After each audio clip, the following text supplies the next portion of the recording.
the people who can fund and who can help you, they're not necessarily, the rich people, the one who have foundations and a big checking account. But, you can start with the people around you who can support you, and then with that support, you can go further. Hi. So I'm Michaela Almendoz. I'm the admin and distribution assistant at FilmCo, the programmers for the Trinidad and Tobago Film Festival. And thanks for joining our Limin Live today. We are going to be Limin Live with Mariette Monpierre. And we're going to be talking about the filmmaking industry, the arts, the joys, the challenges, business, all of it. So if you have any questions for her that you have in mind now, you can go ahead and put them in the comments, but we're just gonna wait for a few more people and to join us before we get started. I'm just waiting for Mariette to join. But she is a filmmaker from Guadeloupe, and she's grown up in Paris and in New York as well, and her portfolio includes commercials, music videos, what else? She's done just about everything: documentaries, fiction, narrative, and she should be joining us soon. There we are. Hi, Mariette. Hello, how are you? I'm good. How are you doing? I'm doing good. Nice to be with you all. You too. Thanks for joining us. Where are you calling from? Where are you now? Well, right now I'm in Guadeloupe, at my beautiful island of Guadeloupe where I was born. And it's lovely here, it's sunny, and I have the ocean right in front of me. And as soon as we finish with this live, I'm gonna go and jump in the ocean for my daily swim. Oh, jealous, nice. Okay, well, let's just get started. I mean, the first question we have for you is, what are 5 films you think all filmmakers should see? Well, I don't know what the 5 films all filmmakers should see, but I can tell you all, the 5 films that I love. And one of them being from a French filmmaker. His name is Jean-Luc Godard. He did Breathless, which is a classic from the new wave in the 50s. And then another film that I absolutely love is by Chinese filmmaker that's based in Hong Kong. It's Wong Kar-wai. And I'm not saying this right, it's Wong Kar-wai, W-A-I, and he did this lovely movie called In the Mood for Love. And, I love talking about love in my films.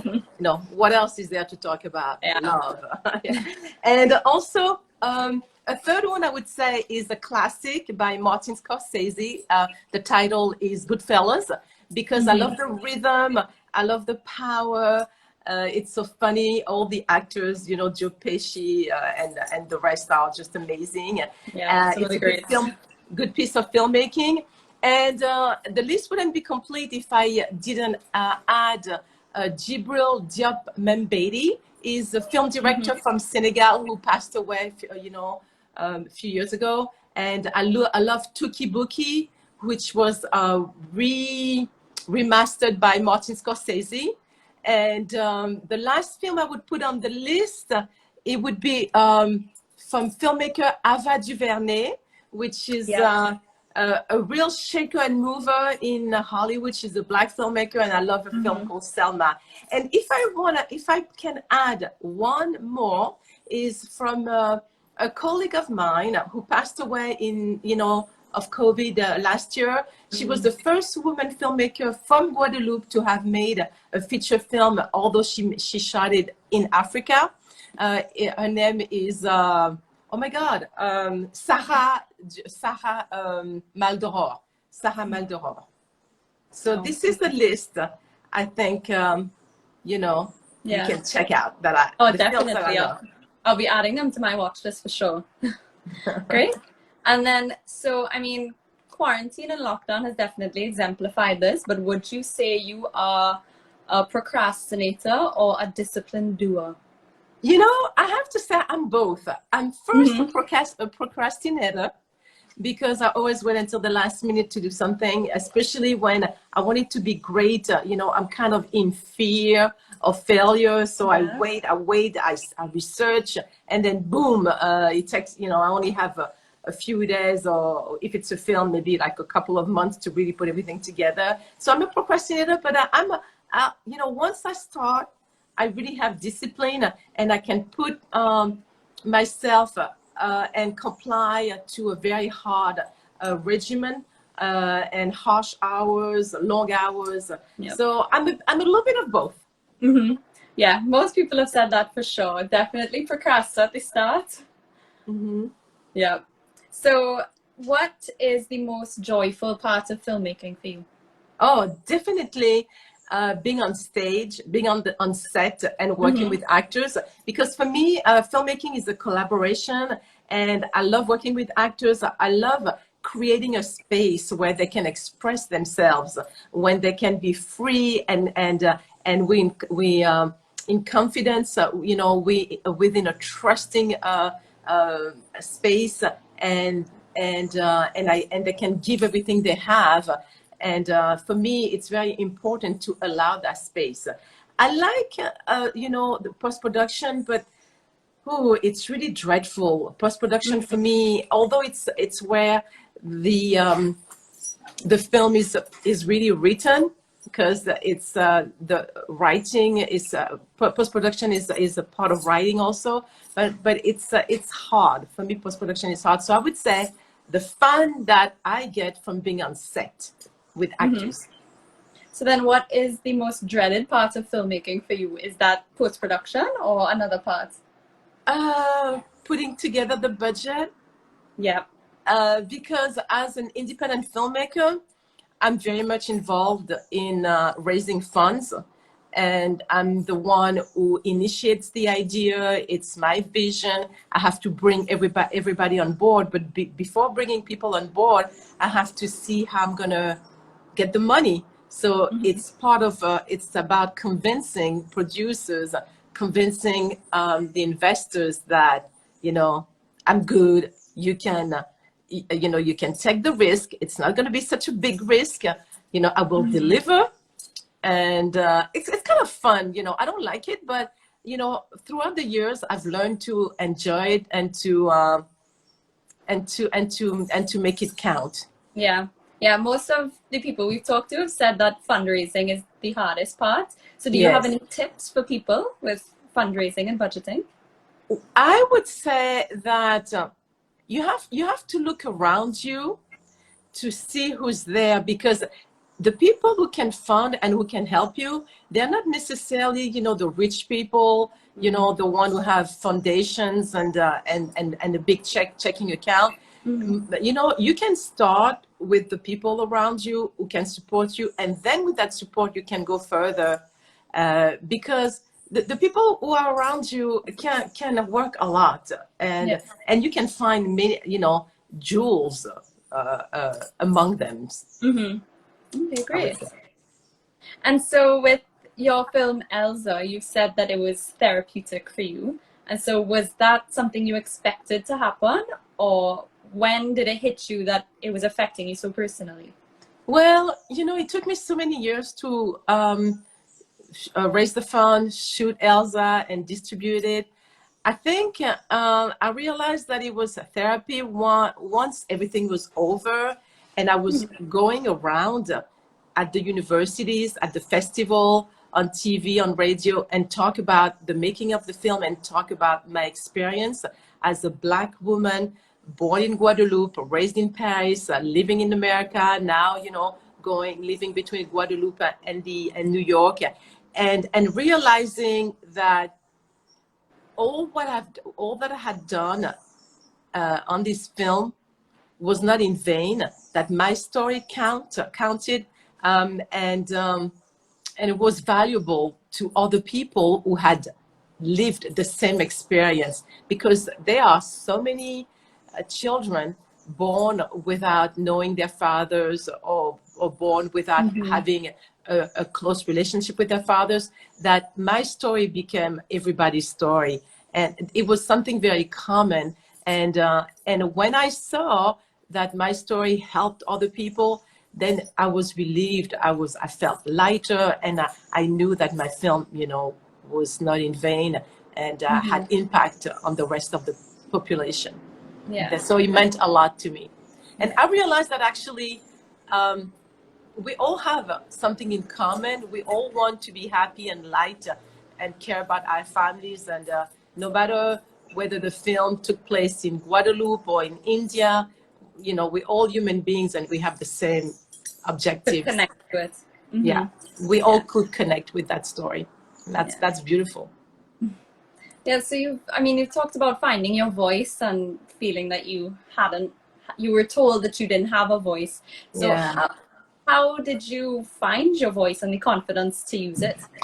Well, I think it took me many years. It was step by step because I grew up in an environment when you're a child, you're not supposed to talk and express yourself. You just have to respond to an adult when you're talked to.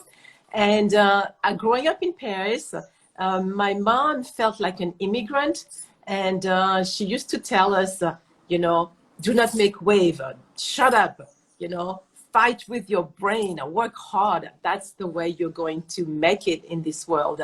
So I always felt like it wasn't my place, you know, to express myself, and I carried that, you know, for a long time. But when I moved to the United States, I received a complete different message because there people encourage you.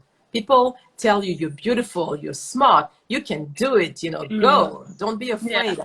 And I wasn't used to this kind of encouragement. And I realized that I had something to say, that what other people, I would see other people making films, and I didn't think that they were any better, you know, than me, or had something much more interesting that I had to say. So I built the confidence, you know, one mistake at a time, one day at a time, and one compliment at a time.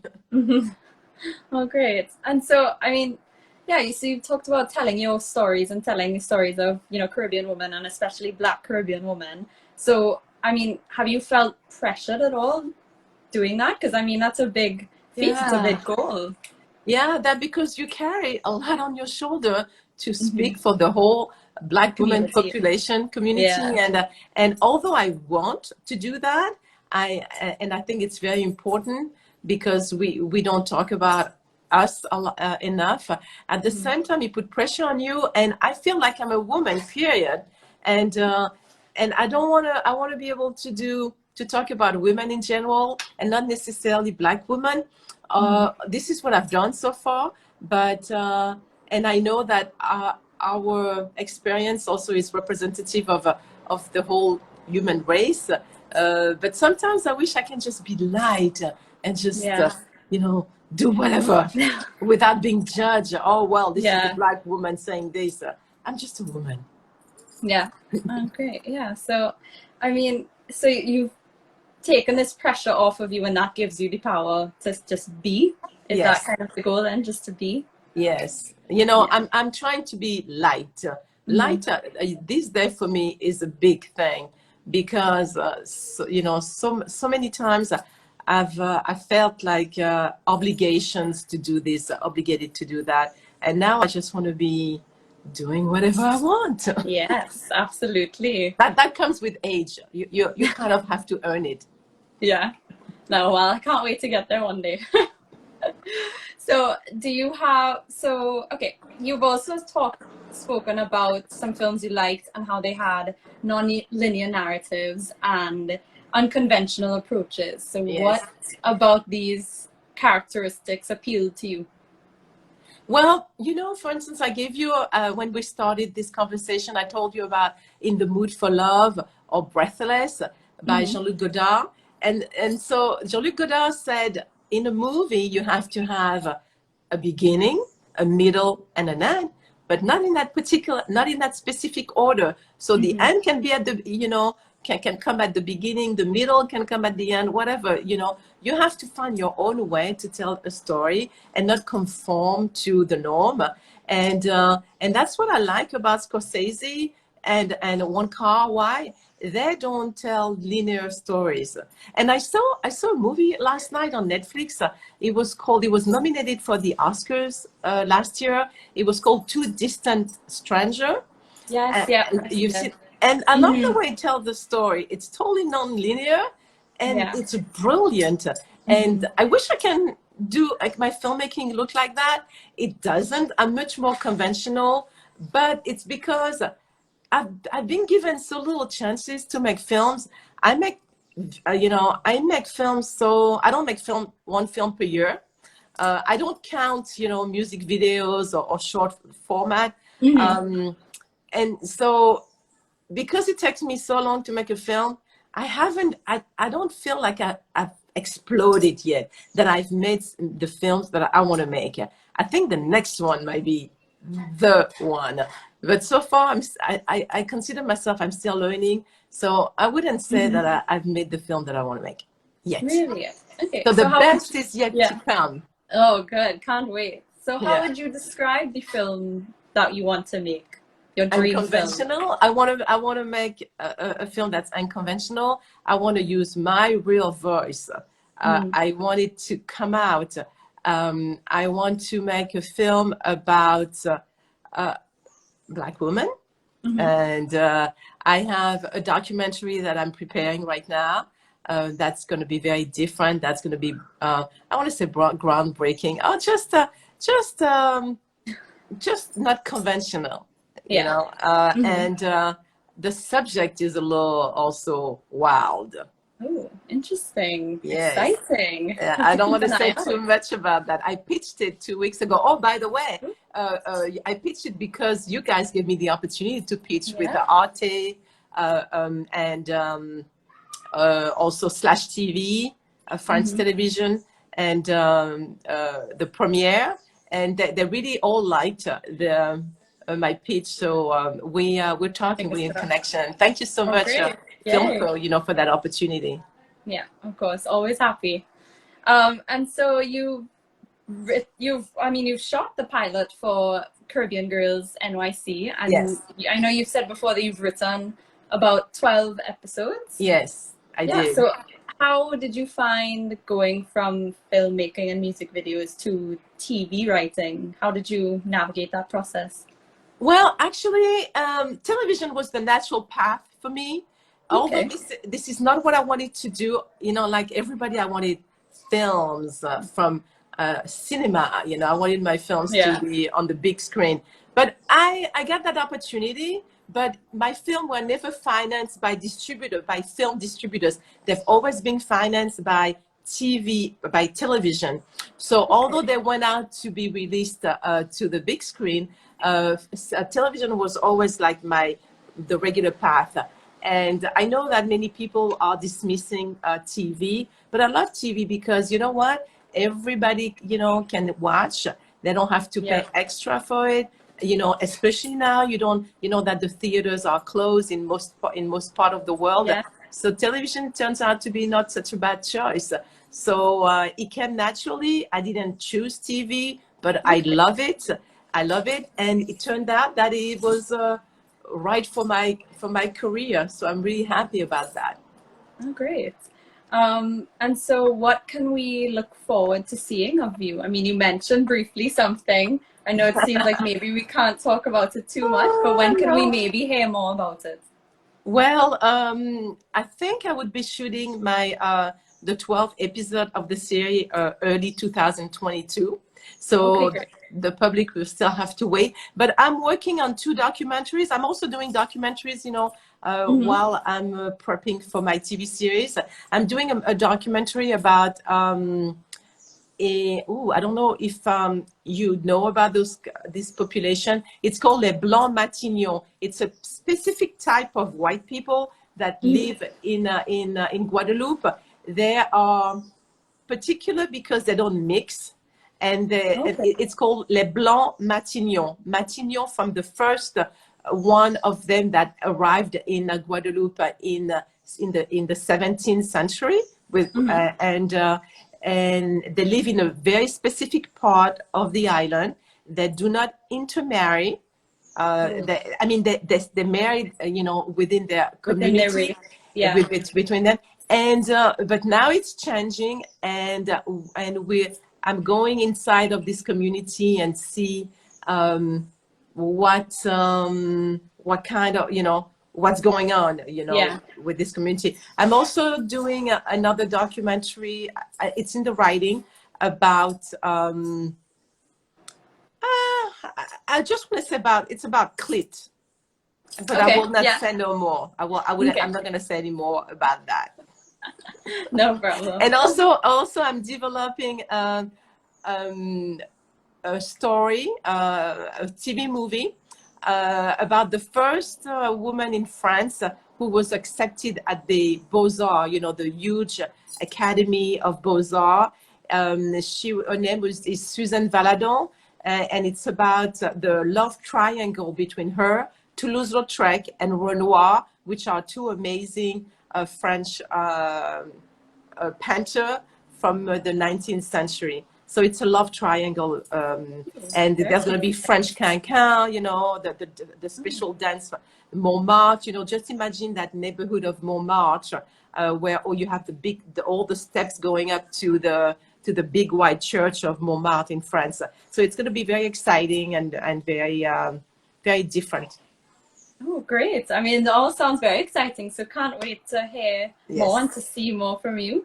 I mean, I think that's it for us. So thanks so much for liming with us today, Mariette. It's been so nice to chat with you. Liming. I love that concept of liming. And you guys can, everybody, you can follow me on Facebook, Twitter, Mariette Monpierre, and Instagram.